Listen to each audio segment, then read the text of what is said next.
This episode is brought to you by FX's Feud, Capote versus the Swans. Inspired by actual events, the series tells the story of Truman Capote and the women he betrayed. The original housewives. They were society's most elite women. Rich, glamorous socialites who defined a bygone era of high society New York. From creator Ryan Murphy, this drama series features an all-star cast, including Naomi Watts, Demi Moore, and Diane Lane. FX's Feud premieres January 31st on FX Stream on Hulu.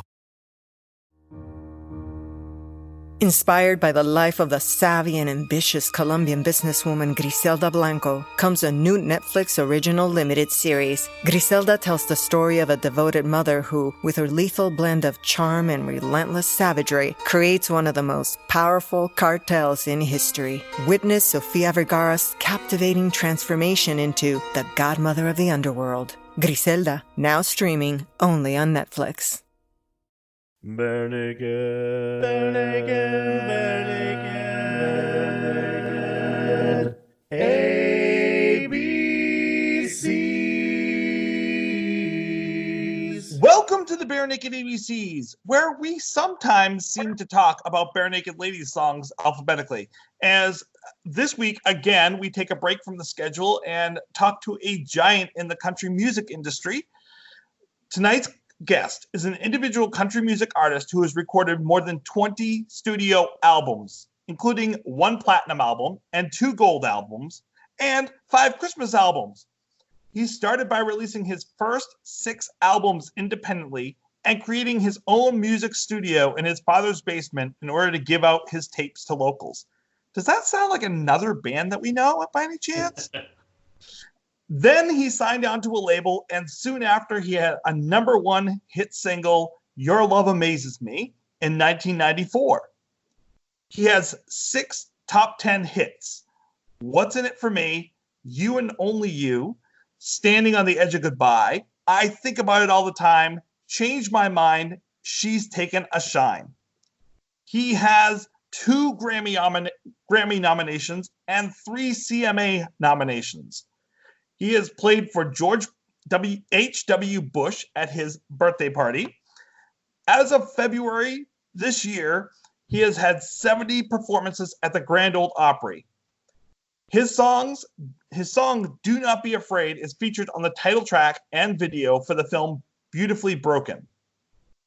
The song Beautifully Broken has been #1 on the country music weekly chart for 5 weeks and charted at number 30 on the Music Row country charts, breaking a 22-year stretch for charting a single on radio. In August of 2017, John launched a new weekly international syndicated television show entitled Songs and Stories with John Barry that explored the songs and stories that changed the lives of his weekly guest. Just last week, couple weeks ago, actually, of this recording, he lent his iconic voice to Joe and Martina's new single, Give Me Back the 90s.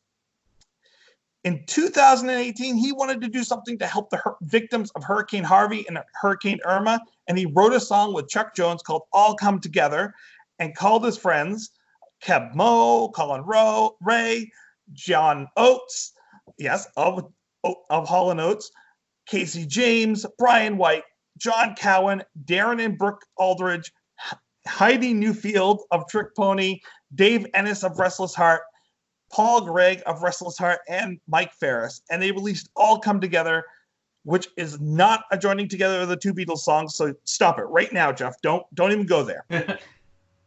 Hey, Tracy? Yes. Tracy, I'm curious though. This is a B&L podcast. Why are we interviewing a legendary country artist? That is an amazing question. In 2001, he recorded a song written by Ed Robertson, He Makes Me Want Her Again, on the album All the Way to There, which is his 13th studio album. As far as I know, at this time, this is the only Ed Robertson song to be written that has been originally sung by another artist first and never sung by Barenaked Ladies. So, with that long intro, and I could have gone further because he's done 1,000,001 things, it is my pleasure to introduce to you tonight Mr. John Barry. John, thank you for joining us. Well, thank you, but you put me to sleep with that intro. God, I want to hear all that. You have such a storied career. You've done a lot of things, John. I've had a lot of free time. That's what that boils down to. But I have had some good stuff I've gotten. I've been very fortunate to get to do a lot of fun things and feel pretty blessed. So. Well, as I was mentioning before, you've had a very storied career. I'd like to go back to the very beginning for people who haven't heard the story. And of course, in researching more about you, I've read more about this, but I want to introduce you to B&L fans as much as possible. Can you tell us how you came into this career? Can you regale us with your tale? Oh my goodness. Well, I started playing guitar when I was 12, and I lived in Atlanta, Georgia. And I started playing the guitar because my older brother played guitar, and I thought it was pretty cool. And, because I had grown up around a lot of music and listening to a lot of music. And, at that time as a kid, of course, that was in what year was that? 1971, 72. FM radio really wasn't a big thing at that point. And, AM radio was a lot to listen to, stations listen to. And, format lines weren't exactly the strictest. And, if you think about it, in 1972, Emerson, Lake and Palmer was on the radio. Cat Stevens was on the radio. John Denver was on the radio. Charlie Rich was on the same station doing Behind Closed Doors. It was just a wide variety of stuff, Chicago, right? Just all kind of music. So, and some of my favorite was the soul, what they call the Philly soul sound. These groups that just put this great soul music together, and the shylights and the stylistics and the dramatics, and all that music played on the same station. And I just grew up listening to a wide variety, obviously, and started playing the guitar in '72. And I guess I've been playing the guitar about 4 months, and it was at that time we went to elementary school through 7th grade, and then high school started in 8th grade, and we didn't have middle school back in those days. And so I started playing guitar summer between 7th and 8th grade, and I started high school, and being in high school is hard enough, starting off in high school, and making a lot of new friends and different things. And that guitar was kind of a little security blanket and a little bit of an icebreaker, of sorts. And over Thanksgiving break, unexpectedly, we moved to the other side of Atlanta. And I went from knowing everybody in school and having grown up with all the same kids all through elementary school and started high school with all my buddies to going to this new school and knowing nobody. And my best friend became my guitar. And that's when it took me a long time to make friends. I had a really hard time with that move emotionally, and it was just very difficult for me. But like I said, my guitar just became my best friend. I ended up making some lifelong friends at that new school, musician friends, and it really changed the trajectory of my life. And I went from being a real sports guy to being a real music guy. My dad helped me build a studio in the basement of my folks' house, and had no idea what I was doing. I hope nobody ever finds any of those first records I recorded.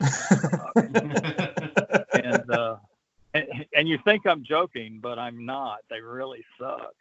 But it was a great learning experience, and it sort of pushed me on that path. And then I made a few studio albums at a few different places, and a friend called who used to come hear me play around Atlanta a lot whenever I was there playing. And they said, well, if you come up here to Athens, Georgia, would you come up here and play if we got you booked? And I said, sure. And I ended up playing there for 8 years.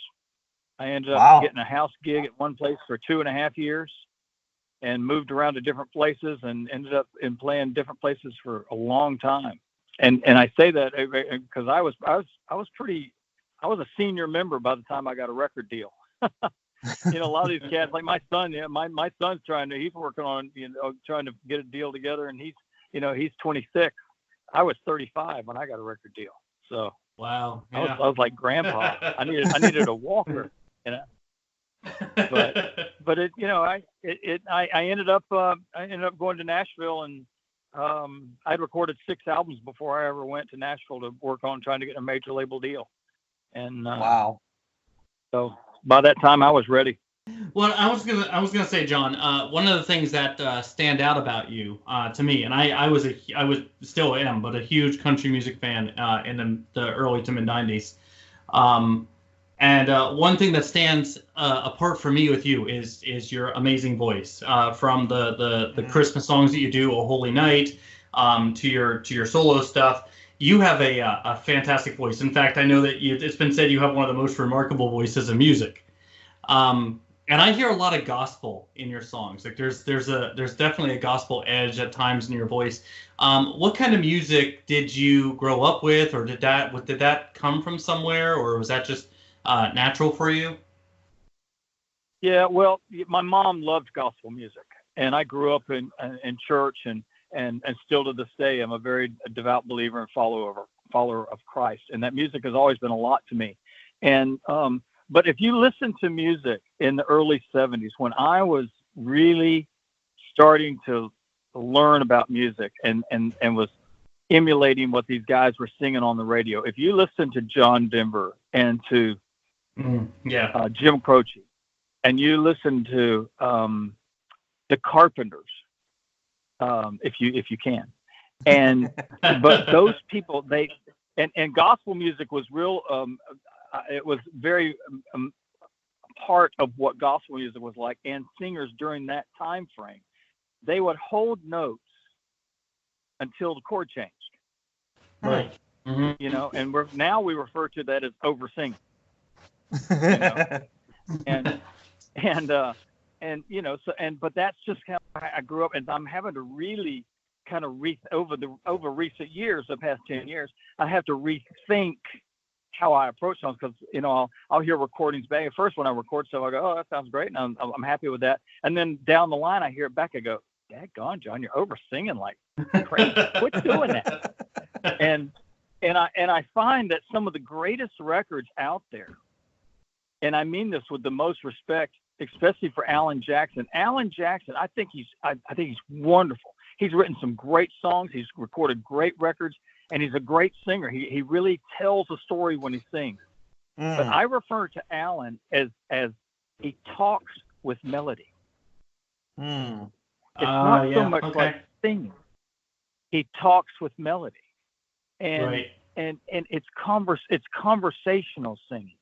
He's not singing at you. You know, he's just telling you a story, and it's the coolest thing. And I've really had to think about that, and because, like I said, I grew up in a time when we just hold out notes until there's no more air or the chord changed, you know, and that's just not the way. Modern music isn't that way. There's a lot of singers out there that are successful and put records out, but if you just listen to them just singing their song, you take all the instruments away, they're not the greatest singers in the world. But see, that's not the point. That the point is, are you telling the story and are you reaching the listener? Right. That's the point. Right. It's not all about singing every note perfect. That's a different art. That's not modern music. And so it's just a different way of doing it and thinking it through. And so that's kind of how I hear all these things about, greatest singer, and that and $2 will get you a nice cup of coffee, But the most important thing to me is do I sing a song and you hear it and go, God, that's me. He's talking about me. Right. Or I sing a song like standing on the edge of goodbye, and you hear that song and you go, oh my God, it's the story of my life. I'm not living this nightmare by myself. Somebody else knows exactly what I'm talking about. Yeah. That's what it's about. And you wrote that one, right? I can't eat and I can't sleep. Sometimes I find it hard to breathe. I break down and cry, not knowing why. Now I can't lie. I'm standing on the edge of goodbye. Yeah, I wrote that with a buddy of mine, Stuart Harris, who I had the chorus standing on the edge of goodbye for about a year and a half, 2 years. And I just had a block. I couldn't get any further than writing this chorus. And Chuck Howard, the guy that produced that record, he said, you ought to get together with Stuart Harris and finish that. And Stuart's the guy that wrote No One Else on Earth for Winona, which is one of my favorite songs. Oh, yeah. And, right. I got together with Stuart. Yeah, what a groove tune, man. And, Yeah. But I got together with Stuart Harris, and an hour and a half later, we're done.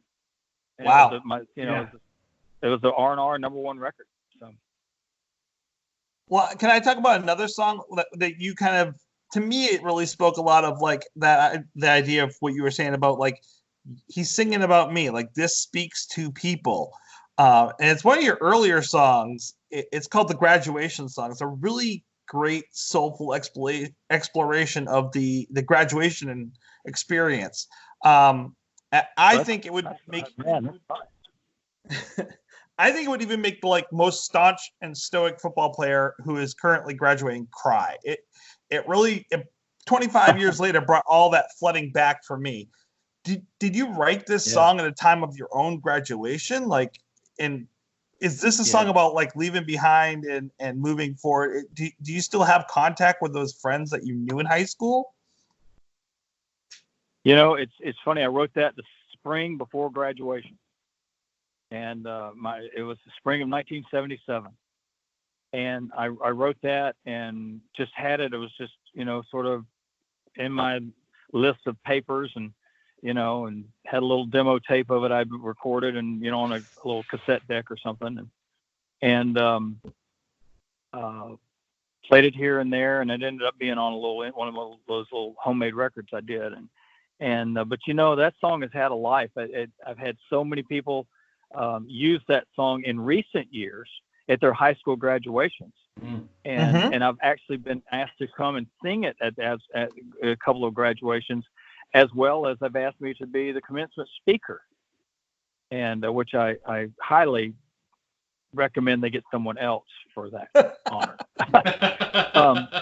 But yeah, it's just a song I wrote about, because those just different classes that I had that just my senior year, and you just don't, so many of those folks. I mean, I graduated from high school, and there were 3 of those people I saw periodically, and the rest of them I didn't see until my 10-year reunion. It was the next time I saw them.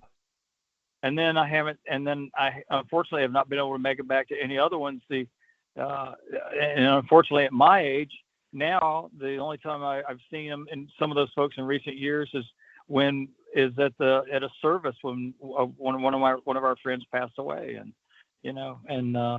just a lot of life goes by, and this moment in time that is so filled with dreams and hope for the future, and this little world of 4 hallways and a lunchroom and a football stadium and a basketball gym. This little world that means so much that you carry it with you. People carry high school days with them almost their whole lives. It's just such a meaningful time in people's lives.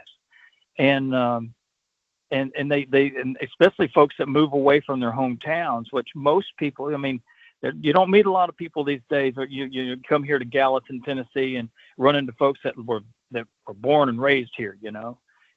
Most folks they're in and out of different places, and but those days will hang with. I still fondly.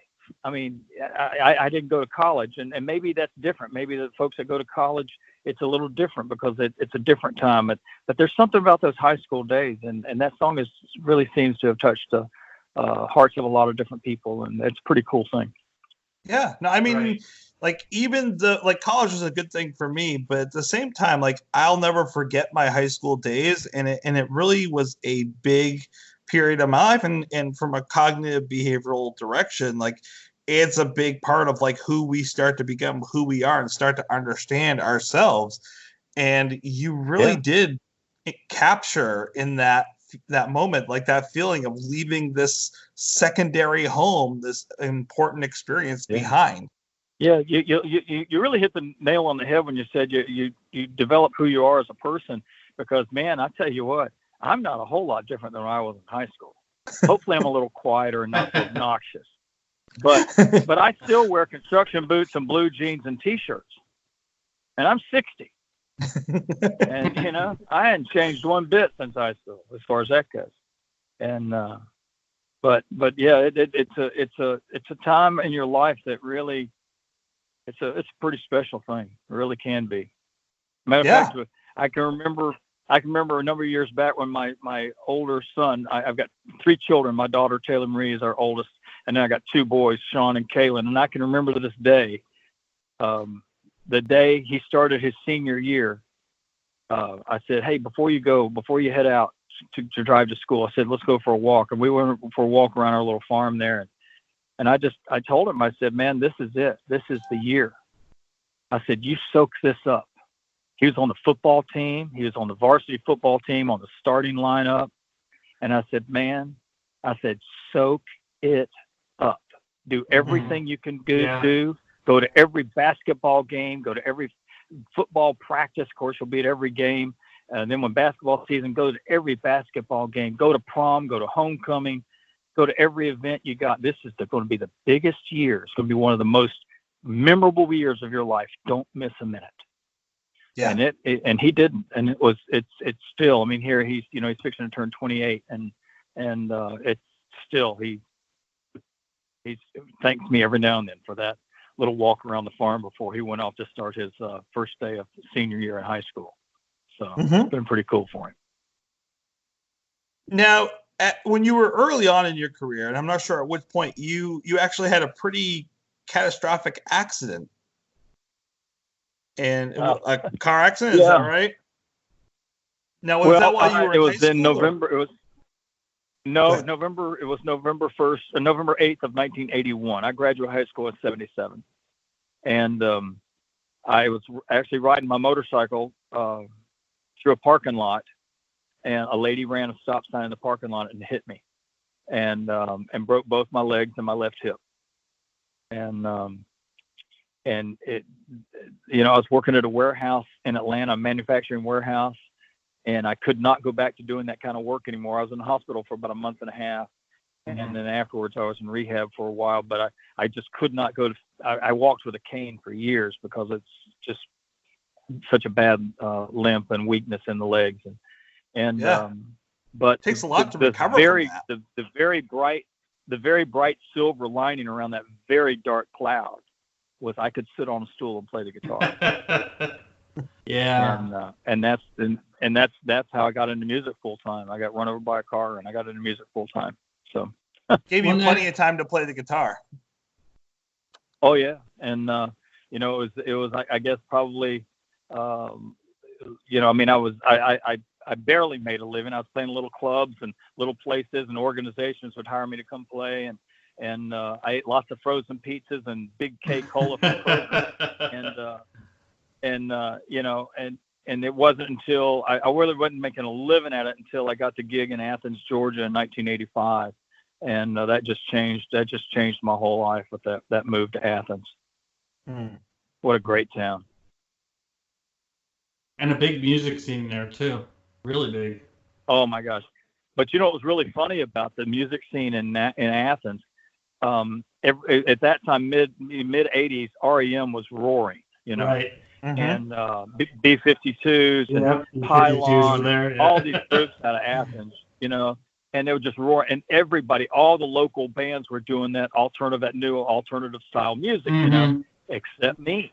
I was doing James Taylor and John Denver and Cat Stevens and Hank Jr. and Bill and Brown Eyed Girl, Dan Morrison, and all that kind of stuff. And nobody in town was doing anything like that. I was alternative to the alternative. And I had a huge, actually my bass player Michael and Mike's still playing bass with me all these years later.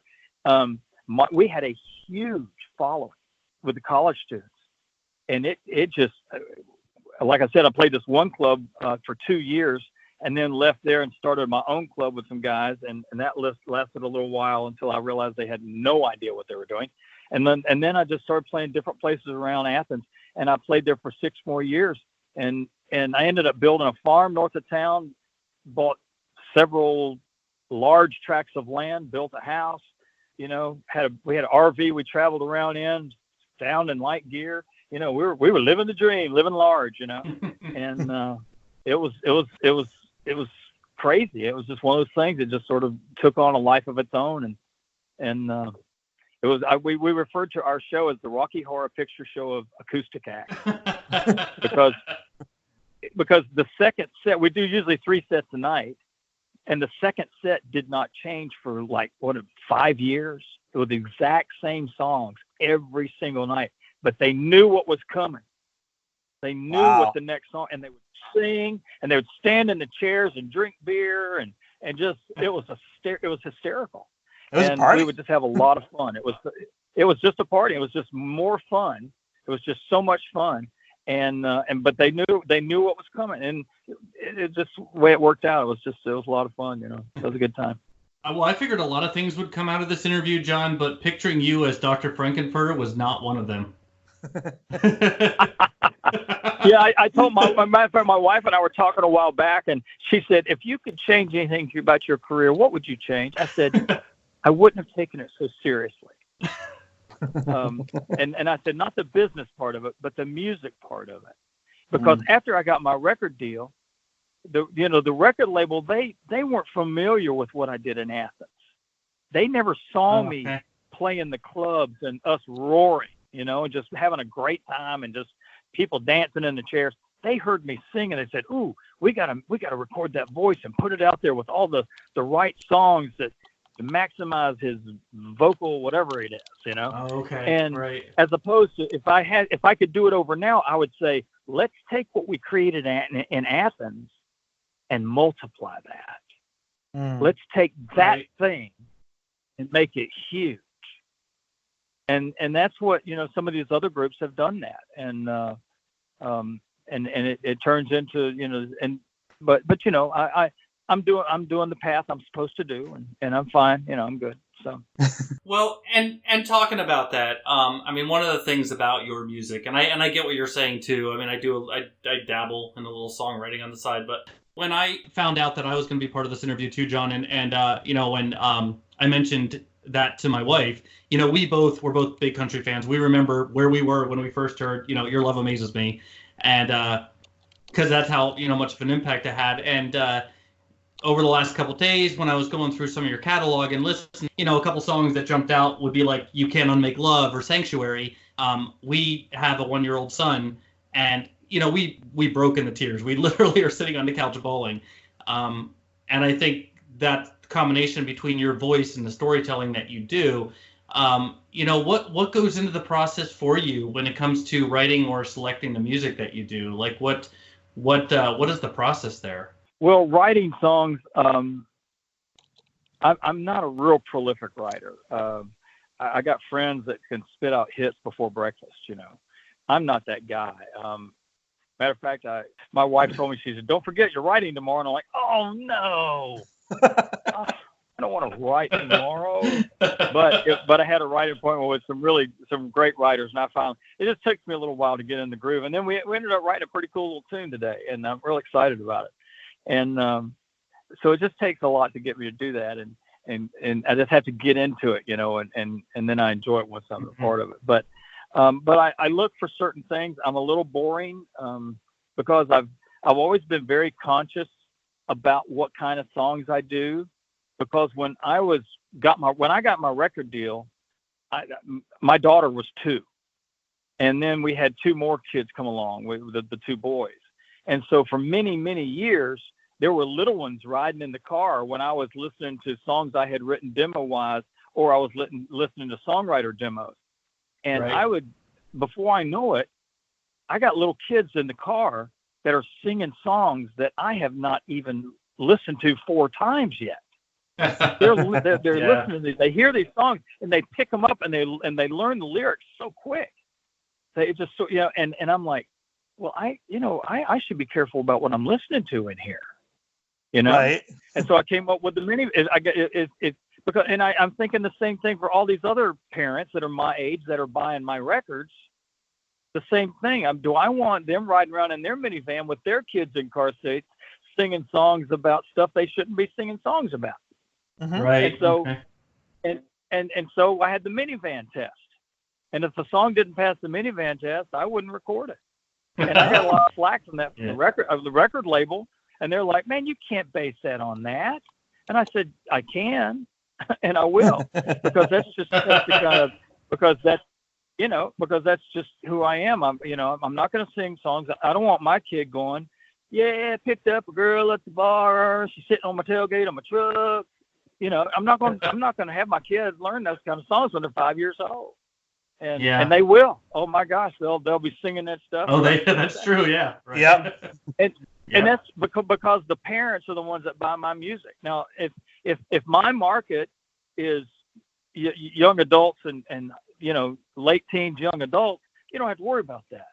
But my market is, folks with kids, and at least at that time was folks with kids. Now my market's folks with grandkids. So, but so it's just where I was. That's where I stand with my faith and my moral value and whatnot, and that's just where it's at. So, well, I think your fans appreciate that and stand by you for that. Yeah, I think so. I think that's matter of fact, I have a lot of people come to the shows. And matter of fact, I do a songs and stories show that's just me and my guitar, and sometimes one or two other players, and tell lots of stories. Matter of fact, I've got a book called Songs and Stories that's got a CD in it, and a lot of the stories I tell along with the lyrics to some of the songs, and just tell these stories about these songs. And I'll see a lot of folks in the audience that are 15 to 25, and I'll say, how many folks do we have here that are at one time in your life, your mom had you in the minivan strapped in, and you had to listen to her sing "Kiss Me" in the car over and over again. And needless to say, get lots of chuckles about that, lots of hands in the air, because they grew up listening to my music, and right. because their parents were fans, and it's pretty cool now that they're coming out. And I'm sure B&L's the same way. I'm sure a lot of the fans that they had, they're growing up now, and they still got those fans, and I'm sure they're the kids are coming and they're fans too, and that's a pretty cool thing, man. Pretty cool deal. Yeah. Well, and speaking of your song choices, and B&L as well, I want to kind of drift us toward that for a few minutes, if that's all right. Yeah. You had picked up this song, or Ed wrote this song for you, is the way I had heard it. Can you tell us a little bit more about how that came to be? We actually wrote that song together. Oh. Yeah. Tell us about that. In France. Yeah, we went. Miles Copeland, at one time, was the manager for the band The Police, and his brothers are Stuart and Ian Copeland. Mm-hmm. And the two of them, along with Sting, made up The Police, of course. And he still managed Sting for many years. I don't know if he is now or not. But for I don't know how many years, Miles owned a chateau in southern France.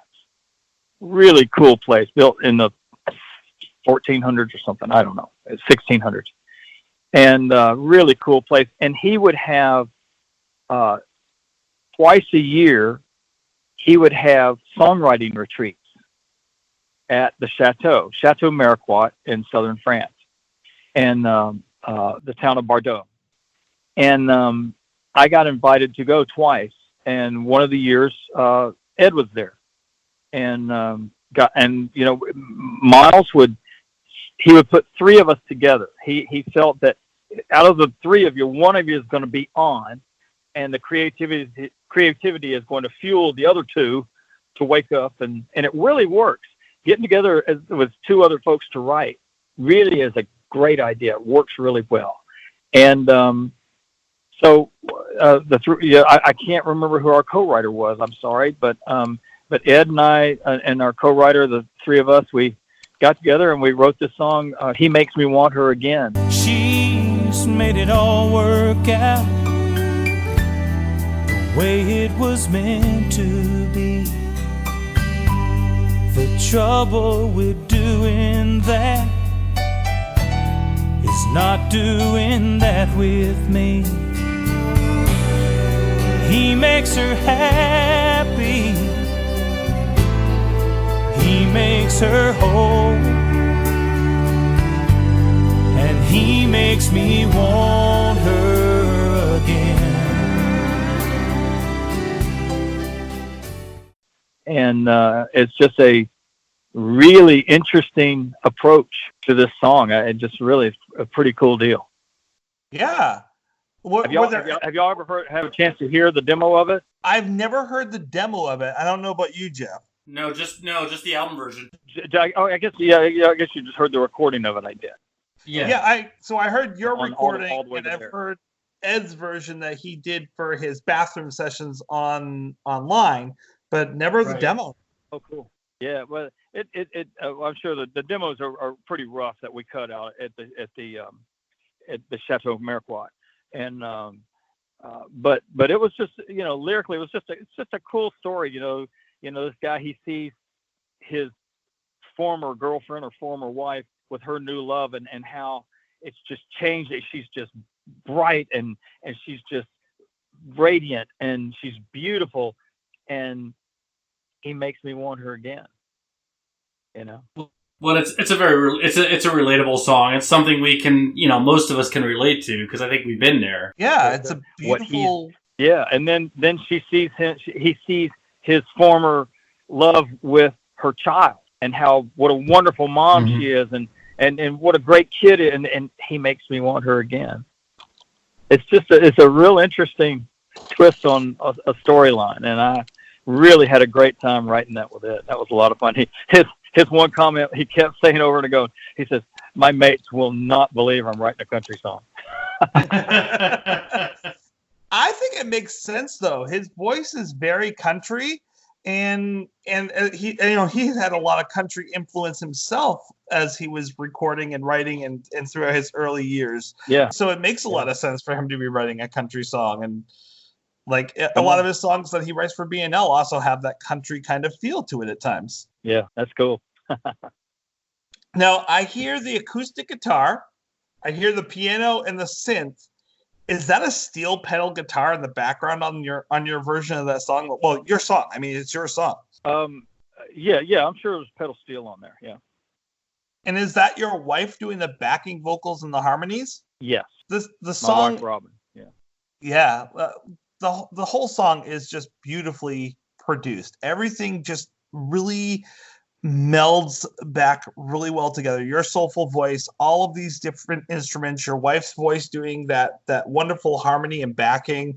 It really makes me feel like the song could have been in Hollywood. It could have been a part of a sad montage, like an Act 2 moment in a major motion picture. What do you think kind of prevented? I think it should be too. Do you have any idea what's prevented that from happening? Hollywood, let's make this happen. Come on. Well, that's a whole nother world I know nothing about, man. Trying to get songs placed in film, that's a whole new animal. But I would love to see that. I was gonna say, now you have had a song in a film, though, because you did the title track to the Beautifully Broken movie. How did that come about? Well, how much time you got? As much time. We got all the time. As much time as you need. Listen, this is a crazy story. Okay. Okay. Back in 1982, I was playing clubs in Athens, Georgia, and if you're going to play King of the Hill, I was King of the Hill in Athens, Georgia. I had huge crowd. I was playing one night a week and making more money than all the other bands in town together. It was stupid. We just had a huge following. And I play every Saturday night at this one club. The last 2 years I played in Athens. And I had a farm outside of town that my wife and I built. And by the time we left there, we had 168 acres. Just a cool spread, beautiful place. And we're doing really well. But I was driving home from my Saturday night gig, and it's about 2:00 in the morning, making that 20-mile drive out to town. And the radio DJ, I had the radio on. DJ came on and says, "Hey, we got a brand new song from Joe Diffie."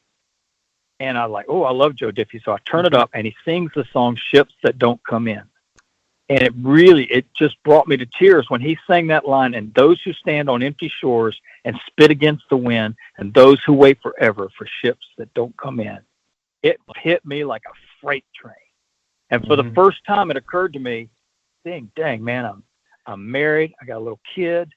I got a farm I built down here. Maybe this is it for me. Maybe this is all I'm going to do. And not that that's not good enough. It is, but I had bigger dreams than that. I'd dreamed of touring around the country, around the nation, the continent, or around the world. And I got home and I woke my wife up and told her about this song. And through tears, I told her what I was thinking. And we came up that night with a plan to go to Nashville every 6 weeks and do an industry showcase, start off small and build it as best we can, and see if we can't garner some attention and get a record deal.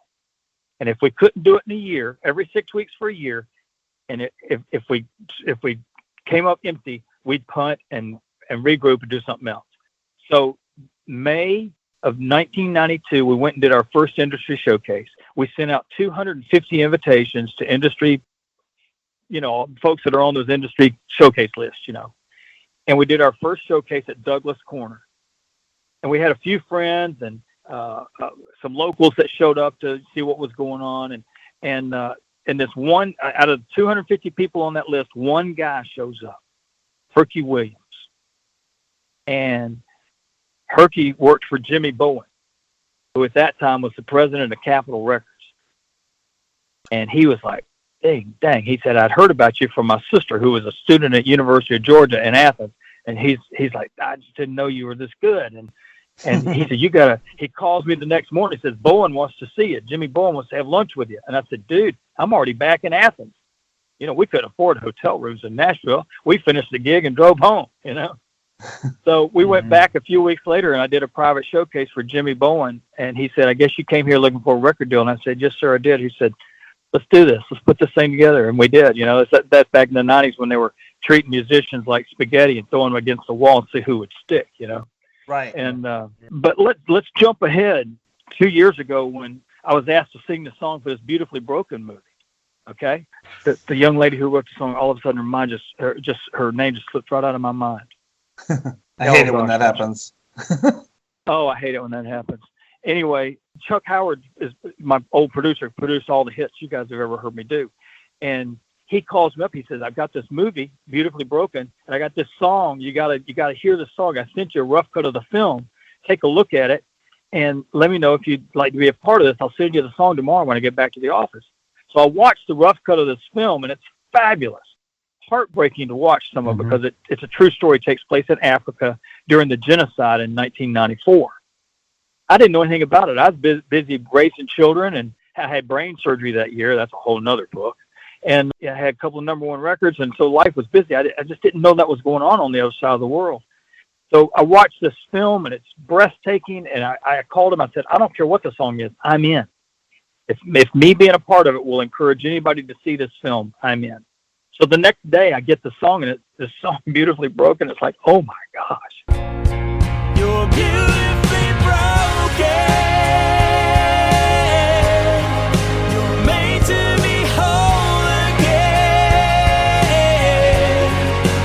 Even a million scars doesn't change who you are.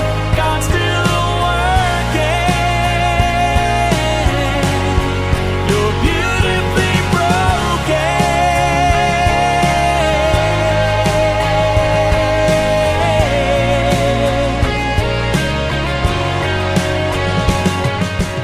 What a great piece of music. So I record it, and it ends up being the first time I'm back on country radio in like 22 years. Had a top 30 song, first time in 22 years. Well, the song was written by Jenny Slate Lee. She lives right here in Gallatin, the little town I live in, northeast of Nashville. Let's That's go so back. cool. Okay, way back. Let's go way back to 1992 or 1991. Joe Diffie's in the recording studio with Joe's producer, Mr. Slate. I can't remember his first name. And Jenny goes to work with her dad that day, and she's sitting in the control room while Joe Diffie's on the other side of the glass singing the song "Ships That Don't Come In." Oh my goodness! And then 22 years later, she's the one who writes the song that gets me back on the radio for the first time in 22 years. That is so amazing. I love coincidences like that. Isn't that crazy? I know it's crazy, long, stupid, long, involved story, but it's just crazy how here's this. You know, her dad produced the record of this song, and I actually had a writing appointment today with Gibson, who wrote that song. Oh wow! Yeah, and from the Gibson Miller Band, and it's just crazy. Well, and hopefully that means we'll be able to see you on the country music charts again. I would like that. I think, like, and you were saying, like, at that time, like, you had felt like, is there more than this? And I think another really great thing that, in reading a lot about your life, not just about as a singer, but also as a person, like, one of the things that's really kind of come through is how much people like you as a person and want you as a person in your life. It reminds me a lot of Kevin Hearn, who's in Barenaked Ladies, how people always say such great things about him as a person as well as a musician. I hear the same kind of things about you, and it's not just words, because one of the things that really kind of comes through and goes to prove this is, for people who don't know, you just had throat cancer and just got done fighting and recovering from throat cancer over the last year. And one of the things that happened during that was, like, Vince Gill, Garth Brooks, the Oak Ridge Boys, they all did this huge concert to help raise money to help you with the cancer treatments. And that's not something we hear a lot of happening in our world. People going, you know what, here's a star, a musician, and we're going to go on, we're going to raise money because he has this illness that he needs to recover from. We're going to go out and help him. And I think that goes a long ways into saying, like, the type of person you are, that they will come and have your back in a moment like that and do it willingly. I think it speaks volumes about you. Well, I tell you, I get teary-eyed thinking about it. It was the most. It took me and my wife about a week to get over that night. I mean, it was so emotional, and I mean, you know, just because I had no idea. I knew a few people that were coming, but then, you know, Clint Black shows up, and Garth Brooks shows up, and Trisha, and just all these people. It was stunning. It was just mind stunning, you know. Mm-hmm. It was just hard to fathom that all those people were in the room. I had people say that they've been to CMA events that there weren't that many artists. And it was just crazy. It was just such a blessing, and the generosity of their time and efforts. It was just beyond anything I could have ever imagined. Ever. We not too long ago, my publicist, Bev Moser, who is also a photographer, she shot pictures all night long, and she actually made photo books of pictures and quotes of good wishes from artists, and gave them to me and Robin, and had some made for us to give to my band and other folks on our team that were there. And I just had a hard time. I wasn't able to look at it until recently. It was just because it was difficult to look at and see pictures of me at, you know, because I lost, 68 pounds and wow. During the treatment. And it was just, some of us just hard to look at. But looking at it just in recent days, it's just overwhelming. It's overwhelming to look at it and to see the generosity and you know, you talk about feeling love in a room. Oh, man, it was unbelievable. Just unbelievable. Now, a friend of mine, Sharon Hood, it says that you're one of her favorite people, by the way. I was told her that we were talking with you, and she's a huge fan. I invited her to come on. She was like, no, this is your interview. Take it. But she did have a question she wanted me to ask, a couple of them. She wanted me to ask, like, did you have to retrain your vocal cords after the surgery and after the chemotherapy and things, or did they just come back naturally? Well, no, the biggest thing that happened, of course, I had, for listeners that don't know, of course, the cancer I had was really, really treatable. I still have my tonsils, and I had a tumor in each one of them. Wow. And so they removed my tonsils, but because the tonsils one of them had actually grown, the tumor had grown out of the tonsil and was touching the back of my throat. They had to, excavate a little of that out of there, and clean that up. And then they radiated the crap out of me. I had 35 radiation treatments. Wow. And 8 chemotherapy treatments. But near the end of it, my throat exterior looked like a leather football, very brown and scaly looking. But my wife did not tell me she was concerned about a white stripe across my throat. And then we were at the doctor's one day, and she finally spoke up, and she said, "Doctor, it's something wrong. There's this white stripe across his throat right here." And he looked, and he said, "Oh, no. We knew John was a singer. So we programmed the radiation waves to go around his vocal cords, and it left that white stripe." Wow. How crazy is that? That is amazing. The talent that God gives doctors and men and women to create a device that will kill these bad cells, but it's programmable to avoid certain things. It's crazy. And it was just a real blessing that they took such care. And so when I got back to singing, it wasn't too bad. It was mainly just from not having sung for so long, because the treatments didn't so much affect me as just the not singing did.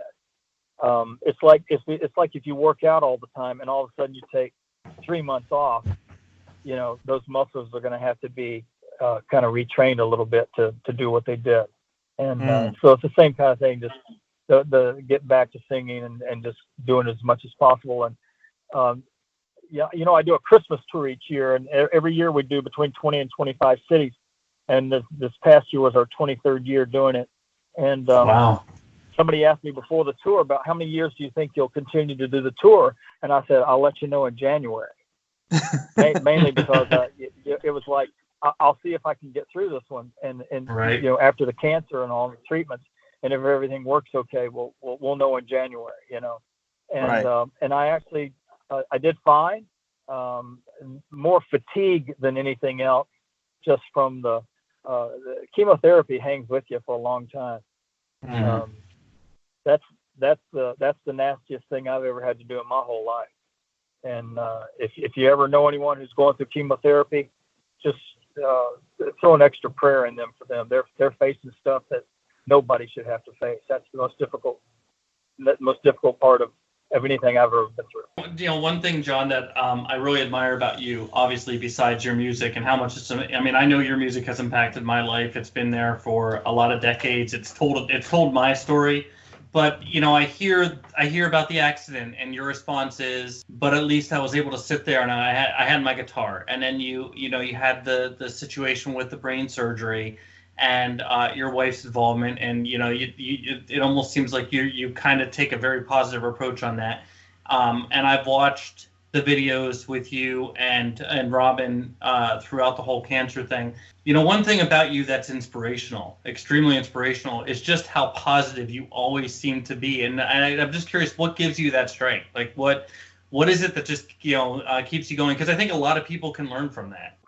Well, I'll tell you, and I don't want to.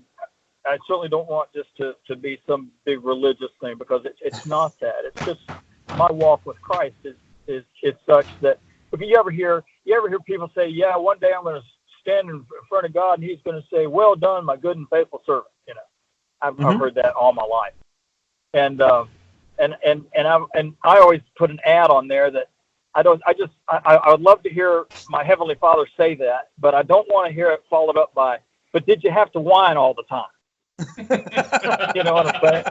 And so because I'm walking the path I was given. This is my life, and I'm walking the path. I don't want to complain about it. I don't want to whine about it.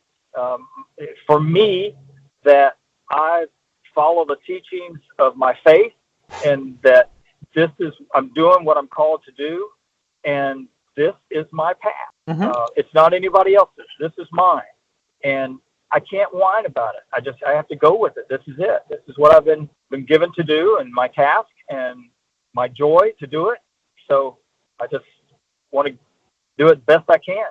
Well, and as you were saying, like, this is your path. This is part of your process. This is part of your path, and you being able to share that and pass that along without whining, as you mentioned, to be able to pass that along to other people. Like, can we expect any songs related to this process, or how this affected your life, or how this has made things different for you? Well, I'm just getting back to writing. Along with songwriting, actually, I'm working with John St. Augustine to write a book. And oh, wow.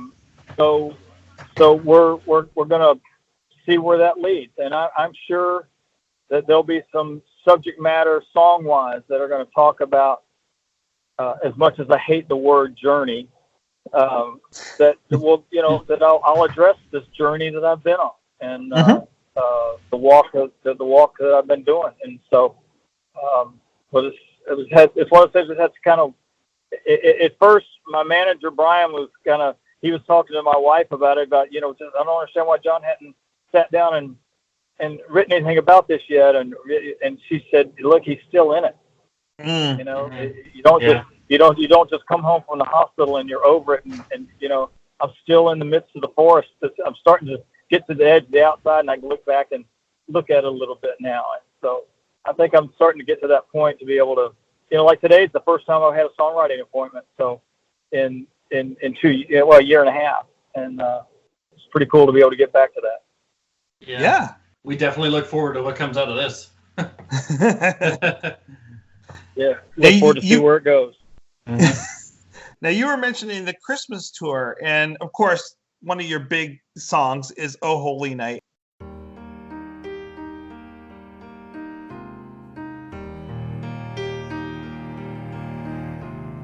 Oh, holy night, the stars are brightly shining.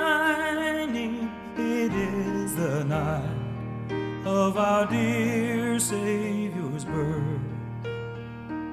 And Sharon was mentioning that she's seen you in concert 4 times, and that you're the only performer that she's ever seen that a specific song like "Oh Holy Night" gets requested everywhere that she goes to see you, and that you sing it a cappella, and it's just amazing. And so my question is, like, what do you think it is about this song and your rendition of the song, which I have to say is absolutely gorgeous? Yeah, yours is my favorite version of the song. Oh, easily. Definitely.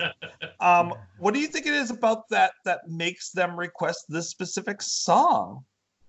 Well, you remember I talked briefly about, the recording was not so much about singing everything perfect, but just singing in such a way that it touches people, it grabs them and finds them where they are, kind of thing.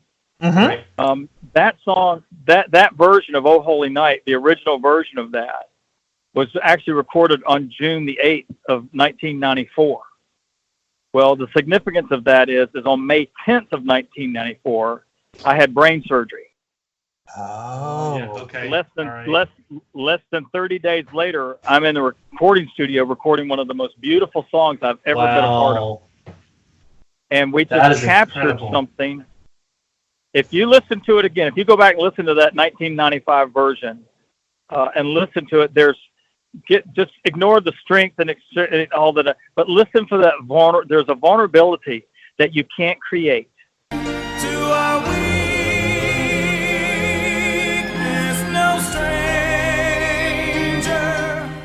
Mm-hmm. And there's a frailness behind all the facade of the big belting it out. There's something, there's an uncertainty in my voice that I think that just got a hold of people subconsciously, and they responded to it. I really do. And as a matter of fact, Connie Ellisor, the violinist, who played on that and did such a remarkable job. She's a world-class violinist. And she's in there recording her parts after we had already recorded the track and the vocal. And her violin kept going out of tune. World-class violinist, you know. Mm-hmm. And Chuck Howard, the producer, he says, Connie, what is going on with your instrument? She said, well, I'm in here listening to John sing this song and knowing that less than a month ago, we were praying that he would survive, much less sing again.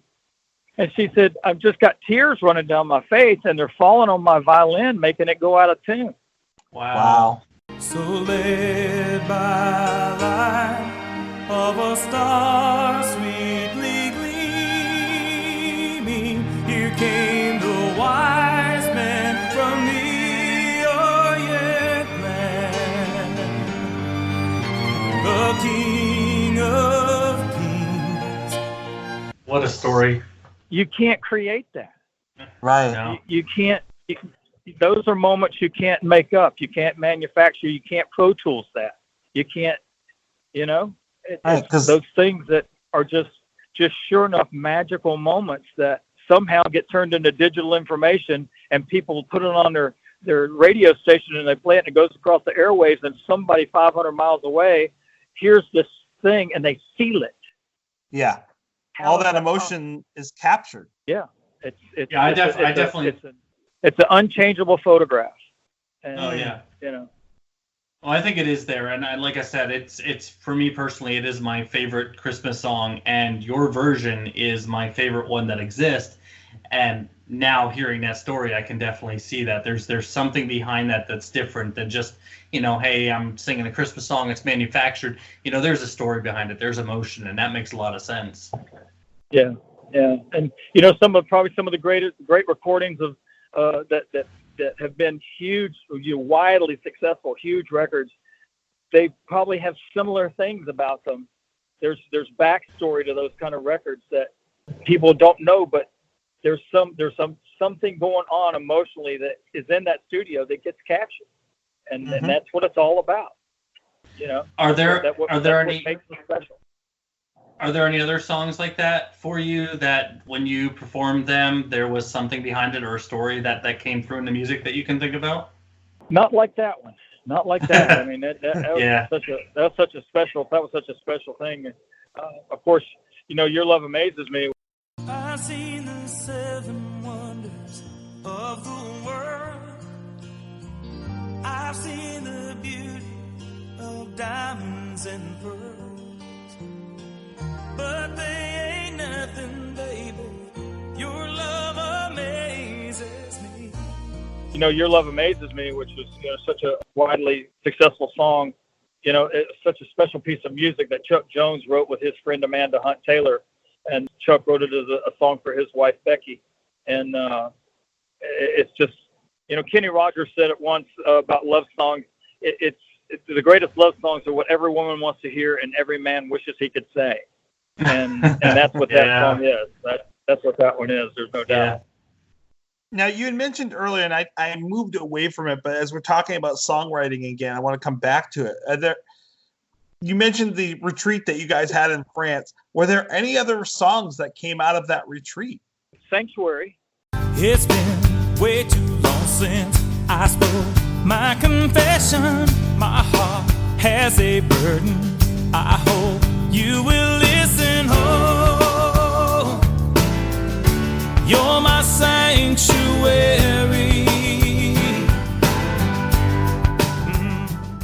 What else I wrote there that may have been recorded?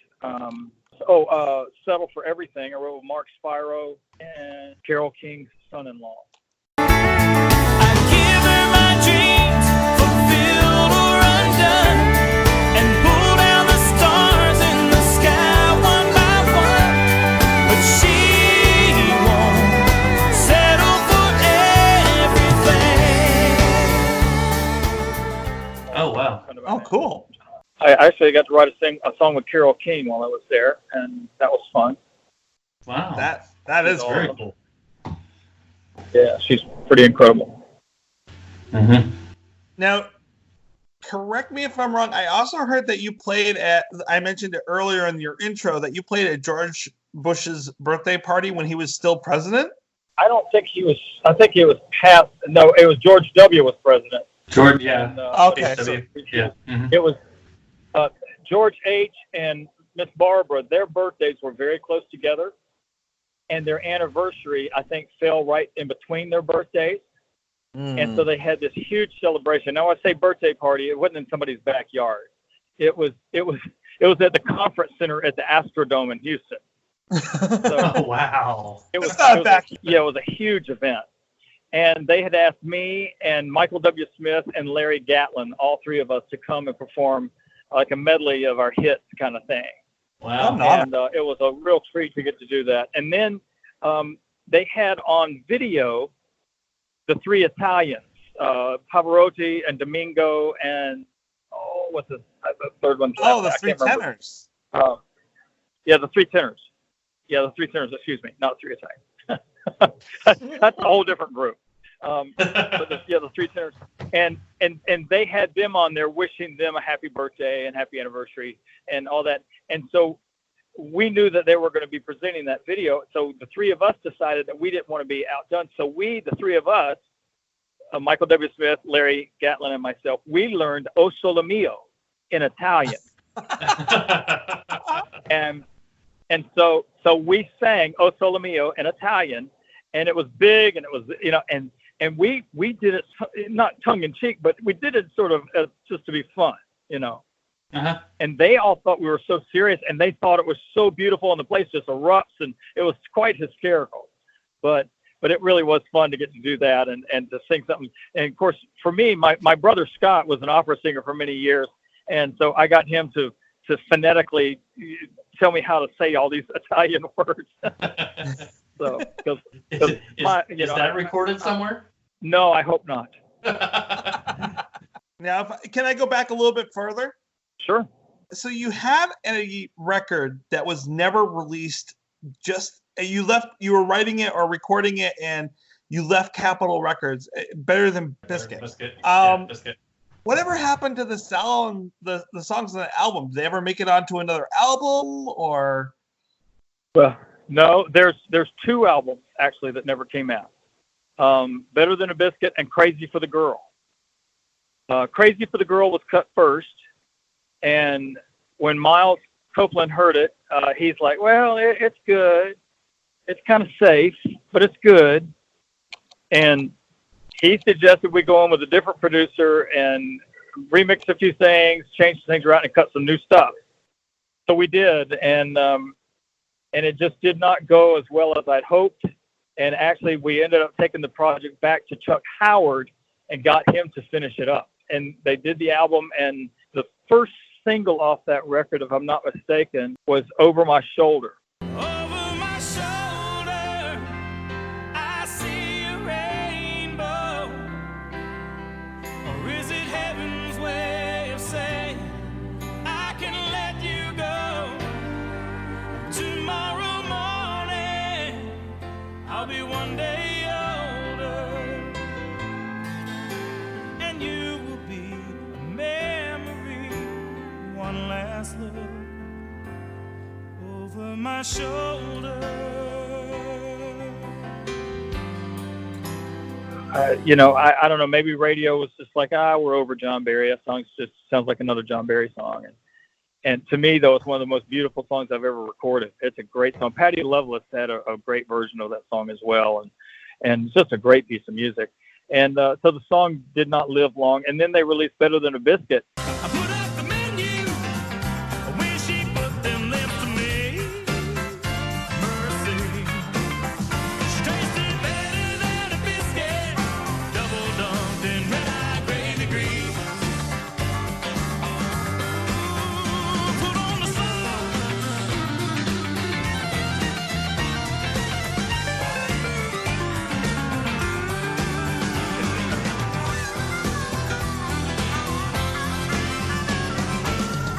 chocolate pudding.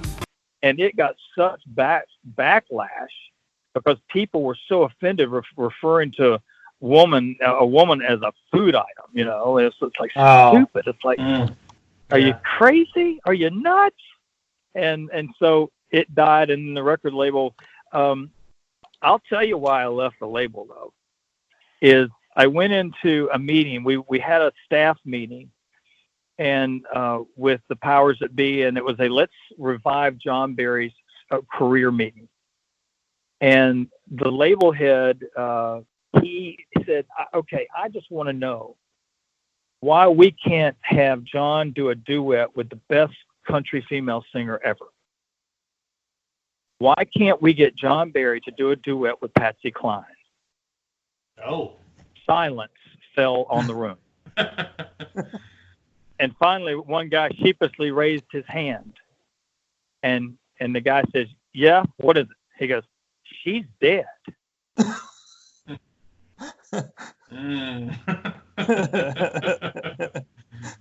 It was time for me to go. Yeah. Time to go. Now, I was looking on, and it might just be Wikipedia misses a lot of stuff.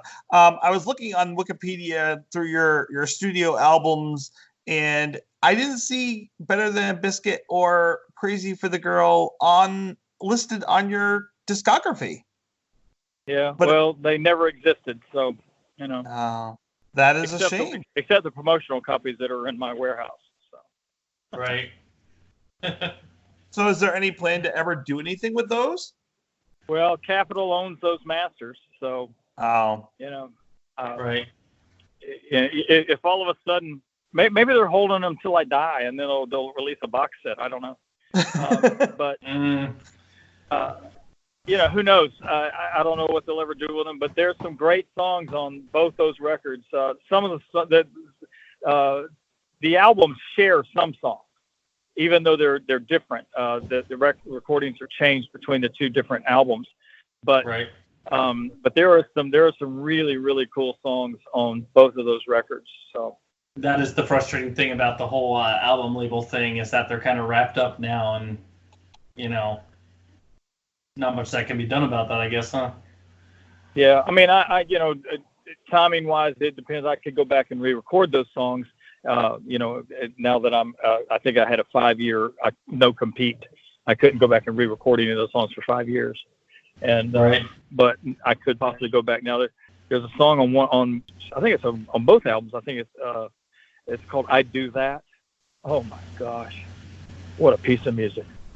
It's a great song. Just one of those songs that just moves your heart, man. It's just Mm-hmm. You hear that, Capitol Records? We want to hear it. Yes, come on, Capitol. Yeah. Open the vault. Maybe I'll find a route and be able to re-record something like that. Yeah. Is there anything currently in the works then? As far as I know, you said you were writing, but is there? Is there a plan for an upcoming album or? Well, yeah, there's several projects that we're kicking around, so we're just trying to get the material and writing and just get everything together to make that a possibility, you know. So, but I'm sure it will happen before too long. I know this is always the kind of the cheesy question to ask any artist or performer, but and I know it's like always picking from your kids, but is there any particular album or song that you would say, you know, means the most to you or is your favorite? Oh yeah, I don't know about that. That's like your kid, you know, like you said. Picking the kids, I know it's. Yeah. Yeah, it all depends on what day of the week it is and what's going on around the house. Who's being stupid today and who's not. Oh, very true. Yeah. But yeah, there's you know, I've just been really fortunate to get to record songs that I love to sing, man. You know, just great songs and just so many of them. There's just different things about different ones, you know. And of course, you're grateful for the ones that have impacted careers enough to give you a career, you know. Right. And but melody wise, "You and Only You" is one of my favorite songs to sing. That there's something about that melody that's just breathtaking to me. Right. And just really, really love singing that piece of music. There is a song that I don't know what it is about it that really just tears me up. There's an album I did that Kerry Phillips produced sometime early 2000s. "Those Were the Days." It's a thing that young love. We all grow up, it never lasts long enough. We can't go back some nights, it keeps you away. 'Cause you know those were the days. And that song, oh my gosh, I love singing that song.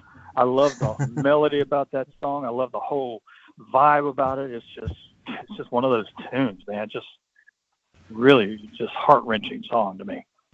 Cool piece. Mm-hmm. Wonderful. Now, I wanted to ask this question earlier, and I didn't want to interrupt because you were telling a great story at the time. It sounds like you learned a lot down in Athens, and it led to a really great record deal. But you also said the first 3 albums weren't good. What did you change after the first 3 albums that kind of solidified your music? Oh, no. I mean, first 3 independent albums. Right. The ones I recorded before you got the record deal. Oh, well, we just didn't know what we were doing. I had no idea. It was me and my buddy from high school. We'd never even been in a recording studio. We were making it up on the fly. As a matter of fact, we thought if the meters moved that there was too much noise on the track. We didn't know. We were idiots. So a lot of learning how the equipment would work and how it's supposed to come out. Oh yeah, what it should sound like. Yeah, I mean, I've got a studio on my laptop that smokes anything I had back then. I mean, literally, we recorded my first 3 albums on a TAC 4-track recorder, reel to reel, 10-inch reel to reel. Wow. And it had a TAC Model 2 mixer. I mean, I'm telling you, man, it was just crazy. It was horrible is what it was. But, you know, what it was.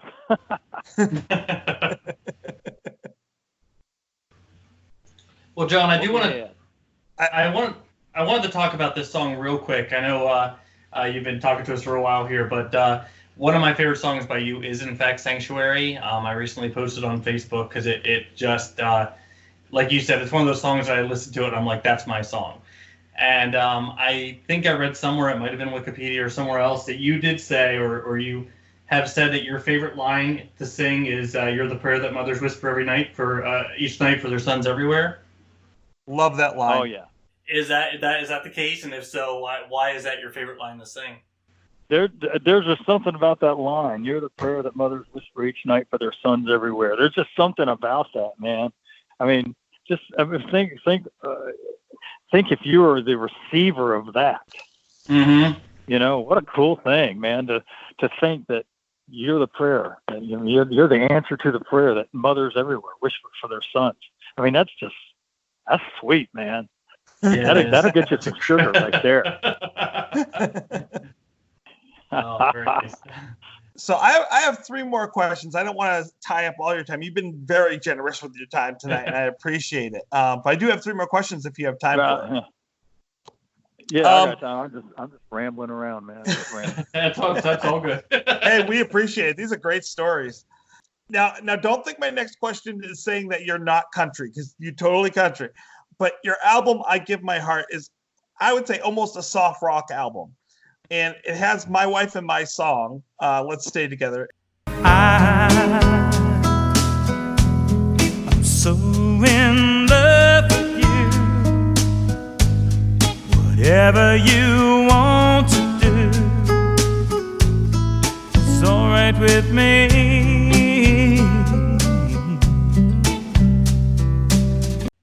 And you do an amazing rendition of it. I mean, and your earlier 3 albums had a really rock component to the country stylings. Do you venture into any other kind of genres at times? Well, I haven't, but as far as recording, but there's a couple of things I would love to do, and we'll see. You know, we're kicking around the idea of doing a gospel hymns record, but make it sound like my old Christmas albums, where it's a great band, but oh, by the way, there's a really huge string section there that's making it just lush and beautiful and just big. Mm-hmm. And then there's a couple of songs that are actually opera tunes, that are opera arias, that I would love to see if I could record them, and that just because they're just so ding dang beautiful. And but then there's another record I want to cut that's just me and my guitar, and doing songs that I wrote years ago that nobody's really heard, and they're not the best songs in the world, but it's what got me to where I am and who I am. Yeah. And I just thought it'd be fun to just record these songwriter demos and do as great, because the versions of those songs is what makes them as half as bad as they are, because the recordings were so bad to me. But even if I could get some better recordings of them, it might make them at least listenable, and just help people see where I came from and kind of got to where I'm at now. So there's just something organic, something very organic about that, about just being able to sit down and sing a song that you wrote, play the guitar, and I think that's really cool. Yeah, just songs I wrote by myself really when I was a kid or a young adult, and not that, and I'll put a disclaimer with them. These aren't the best things in the world. It's just where I started. And So and we'll see if that all happens. I think it'd be kind of fun. Even speaking as a fan, though, even if it was just on your YouTube channel, I know that we'd listen. I would listen to that. Get just pure John Barry. It's funny. I had a thing because Capitol re-released my fifth and sixth independent records, Saddle the Wind and Things Are Not the Same. But the first four we didn't do anything with. And so to go along with the album, Those Were the Days, I thought, wouldn't it be cool to re-release those old records? Remaster them. And so the only thing we had was vinyls. I still had vinyls, unopened vinyls of those records. Mm-hmm. And so I was at Pigeon Forge in the Tennessee mountains for a week, doing an event there, playing at this event for the week at Dollywood. And so I took a really nice turntable with a component where I could play the records and they would transfer into my computer, And as I listened to them, I realized how bad they sucked, and decided that no one ever needed to hear these things. So I quickly packed up all my gear and put it away, never to get out again. So my last two questions I have are actually from a fan. One of my friends is a really big fan. Her name is Jennifer Day, and she asked, do you feel if there's any lack of female representation in the mainstream radio today? There's some people out there, but she's like, I rarely hear the newer wave of the women on the radio, like Casey Musgraves or Maren Morris, and she just wanted your opinion on that. Well, the radio gurus at B, they're going to play what they think the market wants to hear. Right. And whether that be guys or girls or young people or old cats like me. Well, obviously they ain't old cats like me because they ain't playing me. I think that they are just very, very focused on what they think it's going to, what the market's going to demand for, to them. I think that's all they care about. They don't care who it is, as long as it's what they think their listeners want to hear. And I don't think they care if it's a guy or girl. I don't think they care at all. And I think that they're just looking at the bottom line. What's going to get people to listen into the station? Yeah. What's going to make money? Yeah. What's going to keep people listening to this? Yeah. I think that's all they care about. Well, that makes sense. That's not a cynical point of view. That's just like, when it comes down to it, the basic facts of like, they've got to keep the radio on the air, and they do that with commercials, which they do by having people listen. So they're playing what they think people will listen to. So that makes sense. And another question. feel perfectly okay to say, no, I really don't want to answer that one. Again, from Jennifer, she likes to ask the more difficult questions. She wanted to know what your thoughts are on bro country. And do you feel that it's too far from traditional country music, or is it just like the next chapter, or just another branch of it? I think it's just another chapter. It ebbs and flows, It just rides the waves, and there folks are going to be different things that appeal to folks for a period of time, and it'll change again, and that's just the way it works. It comes and goes. Okay. I think that I definitely consider myself, when it comes to country, more of a traditionalist. I love the good story songs, the good romantic songs. Even from the 90s, my wife and I were just talking, Randy Travis, George Strait, John Barry. There was a different style to country back then. Every once in a while, I touch it. I hear somebody that, I'm like, oh, that's really good. Is there anybody in the country industry today? Putting out music that you do endorse, or do you do listen to, that you enjoy? That's big on the radios right now. Not to be offensive. I don't really listen to a lot, so I just sort of do my thing, and I just don't really listen to a lot of music. So I just sort of do the stuff that I do, and Right. Okay. Kind of where it's kind of limited, Yeah. Sure. That makes sense. Yeah. Totally. Real quick, I do want to know, we mentioned a lot of your songs tonight, and of course I want to showcase your songs, get people who want to go out there and buy them and listen to them more. So is it okay if we put like 15, 20-second snippets of each of these songs in there so people can hear them as we've talked about them? Sure, man. Spin them. Because, awesome. my idea is to highlight you as much as possible. So, all right, well, I appreciate that very much. And speaking of highlighting you, like, John, you are extremely well known for the charities that you are involved in. Are there any other projects or charities that you would like to plug at this time as we finish up? Charitable concerts that you have planned for this year? I'm going to make sure that we post them on our liner notes for the episode. Mm-hmm. Well, there's an organization called Samaritan's Purse, and it was started by Franklin Graham, Billy Graham's son. And It is a fabulous organization. As a matter of fact, they're right here in Nashville, Tennessee this week after the tornado came through a few days ago. And I've heard of Samaritan's Purse for years. And a while back when the hurricane hit the Texas coast, my wife Robin and I and our bass player Michael got on my bus, and we took off and went to Houston and helped out for a week. Helping clean up after the hurricane, and now they're here in Nashville helping clean up from the tornado. One of the most organized, make use of every single dollar better than anybody on the planet. I mean, these folks are awesome. And if you want to help, if folks want to help out with hurricane or relief or any kind of natural disaster that takes place, these folks, they go to matter of fact, they are still in Houston helping clean up and helping people get back on their feet from 2 years ago. They're still there helping out. That's amazing. And they don't leave until the job's done. That's sort of their motto. Is that where the job's done. The hurricane relief song that you did with, I know Brian Waite was on there and Colin Ray, is that through Samaritan's Person? We've actually, Chuck Jones and I have donated our royalties from that song to Samaritan's Purse, so publishing as well as songwriters.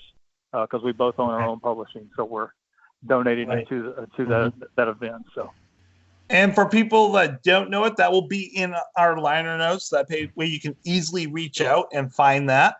Also, I highly encourage everyone to go out and listen to your songs and stories. It is an amazing website. You have wonderful guests. And I love your album and your book as well of songs and stories. It's amazing to listen to, and you're just such a great story writer,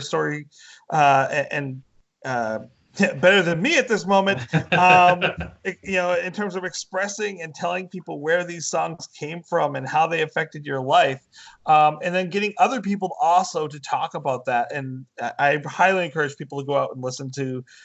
Is it a podcast? I don't know how to label it. It's kind of a TV. Well, the Songs and Stories TV show we had, and people that can actually, if they're still doing the DVD thing, people can actually order the DVD for season 1, and it was really a lot of fun. We had a great time doing that, and hopefully we'll get to do it again. We're hoping that it comes back. So yeah, it says that you guys have season 2 coming out soon. Well, season 2 we've had as far as it being broadcast, and they're hoping to have it on DVD soon. So that's what's in the plan. Oh, great! Yeah, I was going to ask you about that because I do want to get that whole season. I know there was one episode on YouTube, but that was it. So I want to get a hold of that. Yeah, cool. John, you have been an amazing guest. Thank you so much for coming on and telling us all these wonderful stories, helping us get a really good backstage glance at you and your process and just you as a person. Well, I appreciate that. Appreciate you letting me be on the show with you guys. Yeah, it was an honor to talk to you, John. Fantastic. Thank you. All right, guys. Well, thank y'all so much. I appreciate it very, very much. Well, thank you, Phyllis. Thank you, and thank you for your time. You bet. Thank y'all. Yep. You have a good night, John. You too. Bye-bye. Thanks, that was fun.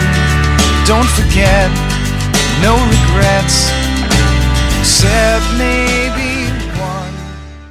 To celebrate joining Pantheon Podcasts, Rock Camp, the podcast, the official podcast of Rock and Roll Fantasy Camp, is giving away a guitar signed by Mike Portnoy of Dream Theater, Marty Friedman, formerly of Megadeth, and legendary shredder Zakk Wylde, plus our rockstar counselors like Vinny Appice, Monty Pittman, and more. To enter to win, simply follow, rate, and review our podcast on your preferred platform, and that's all you have to do. For more information, go to rockcamp.com/podcast.